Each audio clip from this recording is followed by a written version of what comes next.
Hello everyone, science school blog में आप सभी का स्वागत है। तो जो हमारा इलेक्ट्रिसिटी चैप्टर चल रहा है उसका आज सेकेंड क्लास है। तो चलिए आगे बढ़ाते हैं हम।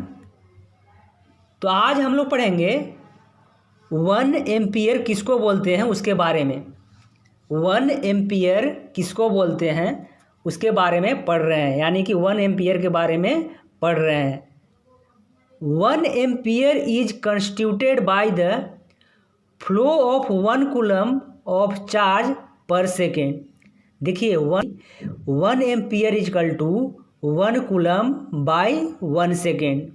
ठीक है, देखिए 1 milli ampere is equal to क्या होता है 10⁻³ ampere. 1 micro ampere is equal to क्या होता है 10⁻⁻6 एम्पियर। देखिए ये वाला जो यूनिट है जब हम लोग न्यूमेरिकल सोल्व करेंगे उसमें अलग अलग तरीके से काम आएगा। ठीक है, तो देखिए अब बात आता है कि हमने डिफाइन कर लिया 1 एम्पियर को। ठीक है, अब बात आता है कि एमीटर क्या होता है। कि देखिए an instrument which measure electric current, यानी कि एमीटर क्या होता है जो इलेक्ट्रिक करंट को मेजर कर सके। एमीटर एक इंस्ट्रूमेंट है जो कि इलेक्ट्रिक करंट को मेजर करता है। ठीक है, देखिए अगर बात करें कि एमीटर को आखिरकार हम लोग सर्किट में कैसे लगाते हैं, तो देखिए ammeter always connected in series in a circuit.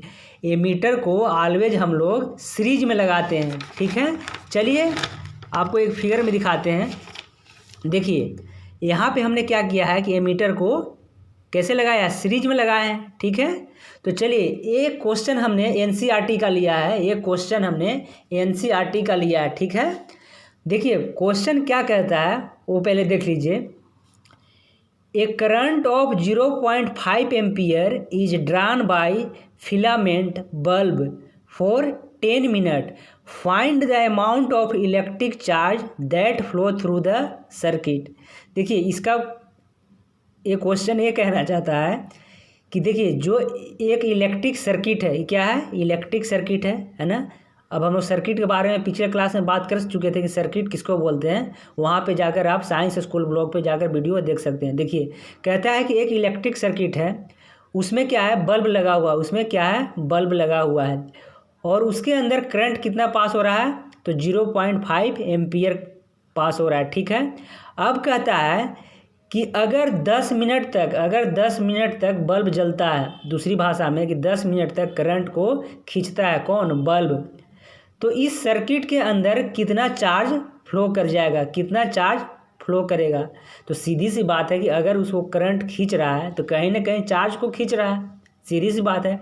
ठीक है, तो हमसे क्या पूछा है क्वेश्चन में कि नेट चार्ज की वैल्यू पूछा है। ठीक है, क्या दे रखा है करंट की वैल्यू दे रखा है 0.5 एम्पियर और टाइम कितना दे रखा है 10 मिनट। तो हमने 10 मिनट को 60 से मल्टीप्लाई करके सेकेंड में कन्वर्ट कर लिया है और पूछ रहा है कि नेट चार्ज की वैल्यू क्या होगा।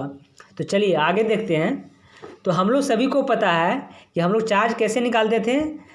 तो चार्ज कैसे निकालते थे तो I/T, आई का मतलब कि करंट और टी का मतलब कि टाइम। ठीक है, और आई को ऐसे निकाल सकते हैं Q/T करके। तो हमसे क्या पूछा है चार्ज की वैल्यू पूछा है ना, तो I/T कर देंगे तो क्या आ जाएगा चार्ज आ जाएगा, Q आ जाएगा।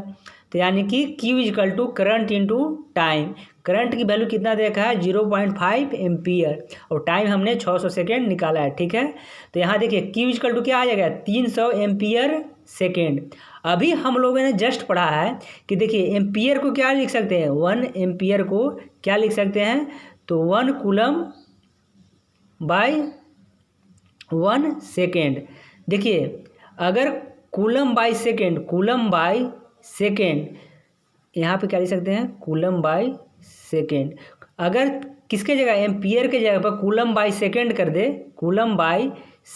दे इसको, तो सेकेंड से 1 सेकेंड पहले से है तो सेकेंड से सेकेंड कट जाएगा। तो हमारा आंसर क्या आ जाएगा 300 कूलम। यानी कि जो हमारे सर्किट के अंदर जो चार्ज फ्लो कर रहा है उसका वैल्यू कितना है 300 कूलम। देखिए फिर से रिवीजन कर लेते हैं थोड़ा सा हम लोग।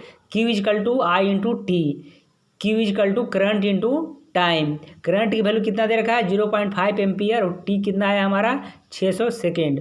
इन दोनों को मल्टीप्लाई कर दिया तो 6×5 = 30 यानी कि 300 एम्पियर पर सेकेंड।